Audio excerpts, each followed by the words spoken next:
کیا ایکسپیکٹ کر رہی ہیں آج کا جو اہم فیصلہ اس وقت سپریم کورٹ میں تھوڑی دیر تک سنایا جا رہا ہے؟ ملٹری کورٹس کے حوالے سے جی فیصلہ ابھی بس سنایا جا رہا ہے. کورٹ روم نمبر 2 میں گئے ہیں ابھی سارے ہمارے شعیب شاہین صاحب وغیرہ بھی. تو امید تو یہی ہے، اب ساری قوم اس وقت ججز کی طرف دیکھ رہی ہے.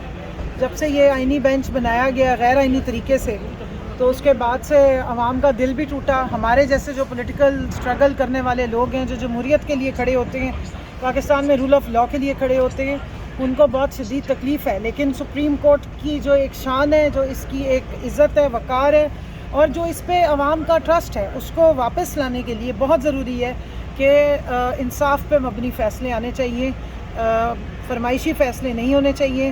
ججز کا تو کام اب جو ہے وہ سپریم کورٹ کا ایگزیکٹو نے اپنے انڈر کر لیا کہ اپنے ہینڈ پکڈ ججز وہ لگا بھی سکتے ہیں، ہٹا بھی سکتے ہیں. لیکن کم از کم ججز کو یہ ضرور دیکھنا ہے کہ آنے والے وقت میں ان کا جو یہ کردار ہے یہ ہسٹری میں کس طرح سے جانچا جائے گا. اور سپریم کورٹ کی جو اتنی بڑی بلڈنگ ہے، اور جس پہ آپ لکھتے ہیں کہ یہاں پر حاکمیت جو ہے وہ عوام الناس کی ہے اور انصاف ملے گا، اس کو اپ ہولڈ کرنا جو ہے وہ ججز کا کام ہے. تو ان کا اصلی ٹیسٹ شروع ہو گیا ہے، اور یہ میرا خیال ہے کہ پہلا فیصلہ ہوگا جو پتہ لگے گا کہ اس ملک میں کوئی بھی ملٹری کورٹ کے نام پر کسی بھی پبلک کو، عام عوام کو جو ہے وہ کوئی ہمارے میجر یا کرنل صاحب بیٹھ کے بند کمرے میں انصاف کے تقاضے پورے کرتے ہوئے نظر آئیں گے، یا یہ عدالتیں آئین اور قانون کے مطابق کریں گی. اچھا یہ بتائیے گا کہ جو مخصوص نشستوں کے حوالے سے کیس ہے، اس کی بھی جو ہے فیصلہ چند دنوں میں سنایا جائے گا، تو اس حوالے سے آپ کی کیا پریپریشن ہے؟ کیا سمجھتی ہیں کہ جس طرح سے اچانک 2 ججز کو اس لسٹ سے نکالا گیا ہے، تو اس سے تو پاکستان تحریک انصاف کافی مایوس دکھائی دے رہی ہے. مخصوص نشستوں کے حوالے سے اگر آپ کے خلاف فیصلہ آتا ہے تو کیا لائے عمل ہوگا؟ دیکھیے، پہلے جب فیصلہ آیا تھا تب بھی وہ 11-2 کے حساب سے فیصلہ تھا 13 ممبر بینچ کا. اس کے بعد آپ یہ اس ملک کے حالات دیکھیں کہ سپریم کورٹ کی 13 رکنی بینچ کا فیصلہ ڈیٹیل میں آ گیا. 12 جولائی سے لے کے ستمبر تک فیصلہ 3 دفعہ آیا. اور یہ سامنے ہی بلڈنگ ہے الیکشن کمیشن آف پاکستان، جو اپنے آپ کو ایک آئینی ادارہ کہتا ہے اور پاکستان کی عوام کے ٹیکس کے پیسوں سے چلتا ہے. وہ اس وقت ایک پارٹی بنا ہوا ہے، اور انہوں نے فیصلہ امپلیمنٹ کرنے سے کتنے سکون سے، دیدہ دلیری سے انکار کیا ہے. ہم نے کنٹیمپٹ فائل کی، میں اس کی پٹیشنر ہوں اکتوبر کو، اور اکتوبر کی لگتی وہ کل لگی تھی پہلی دفعہ. آج اس کو بھی ڈی لسٹ کر دیا گیا ہے، اور ابھی تک یہی نہیں ہو رہا. اور کل جو الیکشن کمیشن کی طرف سے وکیل تھے، انہوں نے بڑے سکون سے علل اعلان 13 ممبرز کے سامنے کہا ہے کہ ہاں جی ہم نے فیصلہ امپلیمنٹ نہیں کیا، سیلف کنفیشن کیا ہے. لیکن ان پہ نہ کنٹیمپٹ لگائی گئی ہے. ہاں، کنٹیمپٹ عمران خان پہ لگا دی گئی جب انہوں نے ایک جج صاحبہ کو کہا کہ میں آپ کے خلاف قانونی کارروائی کروں گا، تو وہ آج تک کنٹیمپٹ بھگت رہے ہیں. لیکن پاکستان کی سب سے بڑی عدالت میں 13 ممبر بینچ ایک فیصلہ دیتا ہے، اور پاکستان کا ایک آئینی ادارے کا وکیل آ کے بتا رہا ہے کہ ہاں جی 10 مہینے ہو گئے ہیں، ہم نے مزہ نہیں آیا، ہمیں پسند نہیں آیا، اس لیے تو ریویو لگانے آ گئے ہیں. تو اس کے بعد آپ دیکھ لیں کہ جو 2 ججز جنہوں نے اعتراض بھی کیا، اور جو بار بار کہتے رہے کہ پہلے آپ پہ حد تک کہ عزت یا قانون کنٹیمپٹ کرنے کی وجہ سے جو توہین عدالت ہوئی ہے اس پہ آپ پہ کارروائی کرنی چاہیے، وہ آج اس بینچ سے ڈی لسٹ ہو گئے ہیں یا نکال دیے گئے ہیں، جو بھی کہہ سکتے ہیں. اور ریویو بھی ان کا بڑے آرام سے لگ گیا. تو مسئلہ سارا یہ ہے کہ اگر تو انصاف پہ مبنی فیصلے ہوں، انصاف پہ مبنی کارروائیاں ہوں، تو پھر تو پتہ بھی چلتا ہے.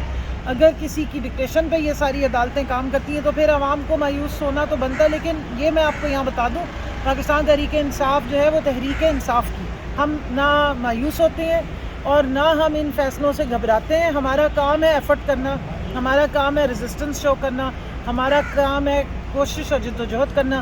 کل بھی ہمارے لیڈر سے جب ان کی دونوں بہنوں کی ملاقات ہوئی، انہوں نے پیغام بھیجا ہے کہ آپ نے جو چوری شدہ مینڈیٹ ہے، جو سیٹیں ہیں، ان کے لیے جا کے الیکشن کمیشن کے سامنے پروٹیسٹ کریں. تو یہ تو 78 سیٹوں کا کیس ہے پاکستان تحریک انصاف کا جو مینڈیٹ ہے، اور جو عمران خان کا مینڈیٹ ہے. اور یہ ڈاکہ ڈلا تھا 8 فروری کے بعد جو الیکشنز کا رزلٹ آیا، چوری کیا گیا، فارم 47 کی حکومت بنائی گئی. اس کے بعد آپ دیکھیں کہ اسی الیکشن کمیشن آف پاکستان نے اپنی مرضی سے پروپورشن آف ریپریزنٹیشن، جو اسپرٹ آف لا، جو لا ہے، اسپرٹ آف کانسٹیٹیوشن ہے، اس سے وائلیشن کرتے ہوئے جن کا حق بنتا تھا ان کو سیٹیں دی نہیں، اور جن کو مینڈیٹ ہی نہیں ملا ہوا ان کو تحفے میں سیٹیں بانٹ کے اور ان سے محبت کا اظہار کریں. اور اب سب سے جو تکلیف دہ بات ہے کہ ایک آئینی ادارہ جو ہے اس کو غیر متنازع ہونا چاہیے، اس کو نیوٹرل ہونا چاہیے، اس کے لیے سارے برابر ہونے چاہیے، وہ پاکستان تحریک انصاف کے خلاف پارٹی بن کے اس پٹیشن میں آ گئے۔ کمر شوزہ صاحب جی یہ بتائیے گا کہ رات کو انڈیا نے آپ کے غالباً جو کانسٹیٹیونسی ہے اس میں اٹیک کیا ہے اور وہاں پہ کافی زیادہ جو ہے وہ شہادتیں بھی ہوئی ہیں، تو پاکستانی جو پاکستان تحریک انصاف ہے اس کا لاہ عمل کیا ہے؟ کیا اے پی سی میں جو ہے اس میں شرکت کریں گے؟ اور وزیر اعظم ابھی تھوڑی دیر تک جو ہے وہ قوم سے خطاب بھی کریں گے قومی اسمبلی کے اجلاس میں، تو کیا سمجھتے ہیں پاکستان تحریک انصاف اس وقت کس ڈائریکشن پہ کھڑی ہے؟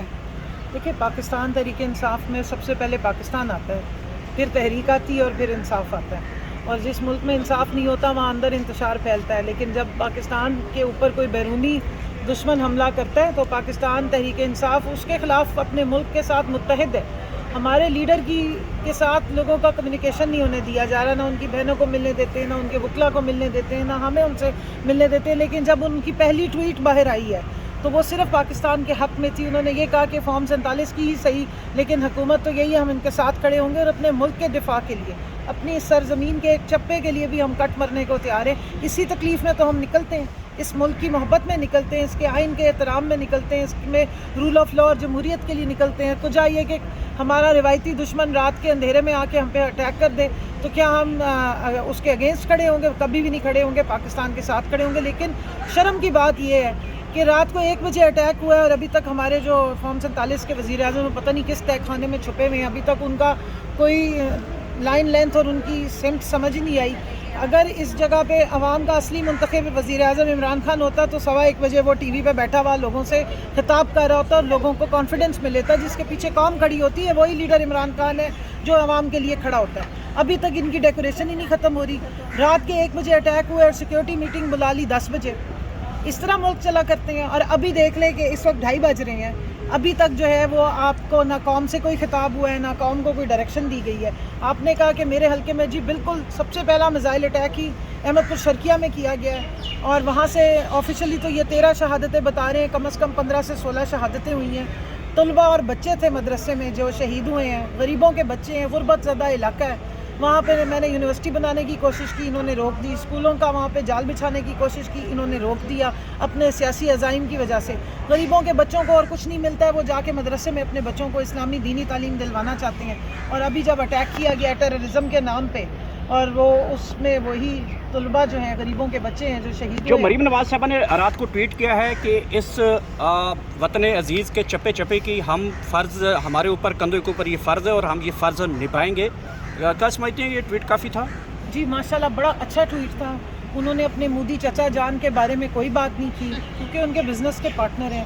ہندوستان اور انڈیا کا نام بھی لینا گوارا نہیں کیا کیونکہ ظاہر ہے وہ ان کا وہیں سے شاید تعلق بھی زیادہ ان سے ہے، محبت ادھر زیادہ نبھائی جا رہی ہے۔